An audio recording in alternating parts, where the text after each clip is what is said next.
विमान कोसळलं, पण सत्य वाचलं. ब्लॅक बॉक्सची थरारक गोष्ट. कल्पना करा, विमान 35,000 फूट उंचीवर आहे. अचानक जोराचा आवाज. प्रवासी घाबरलेले. काही सेकंदात सर्व काही संपलं.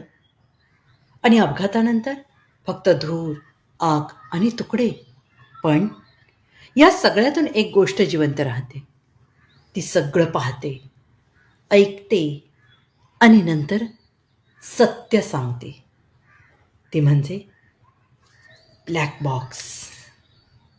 आज आपण जाणून घेणार आहोत, हा ब्लॅक बॉक्स नेमका काय असतो, तो एवढ्या भयानक अपघातातूनही कसा वाचतो.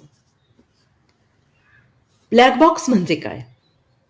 ब्लॅक बॉक्स म्हणजे एक उपकरण नसतं, ते 2 भागांमध्ये असतं. फ्लाईट डाटा रेकॉर्डर म्हणजेच FDR हे विमानाची गती, उंची, इंजिनची स्थिती, दिशा अशा शेकडो गोष्टी रेकॉर्ड करतं. आणि दुसरं असतं CVR, कॉकपिट व्हॉइस रेकॉर्डर. हे पायलट्समधील संभाषण आणि कॉकपिटमधील आवाज रेकॉर्ड करतं. म्हणजे अपघाताच्या आधीच्या प्रत्येक सेकंदाची माहिती त्यात साठलेली असते. तो काळा नसतो. आश्चर्य म्हणजे ब्लॅक बॉक्स काळा नसतो. तो चमकदार नारिंगी रंगाचा असतो. कारण तो अपघातानंतर पटकन सापडावा. ब्लॅक हे नाव फक्त गुप्त तांत्रिक यंत्रणा म्हणून पडलं आहे. तो एवढा मजबूत कसा? ब्लॅक बॉक्सवर जबरदस्त टेस्ट घेतल्या जातात.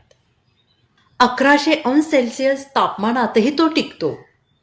प्रचंड धक्का सहन करतो. खोल समुद्रात 30 दिवस सिग्नल देतो. जाड स्टील आणि टायटॅनियम कव्हरमध्ये तो बंद असतो. आणि म्हणून विमान पूर्ण जळालं तरी ब्लॅक बॉक्स वाचतो. तर समुद्रात सापडतो कसा?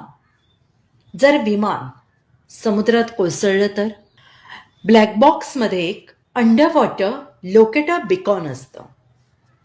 तो पाण्यात पडल्यावर पिंग पिंग असा सिग्नल देतो. विशेष जहाजं आणि सोनार मशीन त्या सिग्नलचा मागोवा घेतात. यातून काय कळतं? ब्लॅक बॉक्समधून तपास अधिकाऱ्यांना कळतं की अपघात कसा झाला, पायलटची शेवटची चर्चा, इंजिनमध्ये बिघाड होता का, हवामानाची परिस्थिती काय होती. म्हणजे ब्लॅक बॉक्स खोटं बोलत नाही. विमान कोसळलं तरी सत्य कोसळत नाही. कारण कुठेतरी एक छोटंसं उपकरण सगळं जतन करून ठेवत असतं. तोच आहे ब्लॅक बॉक्स.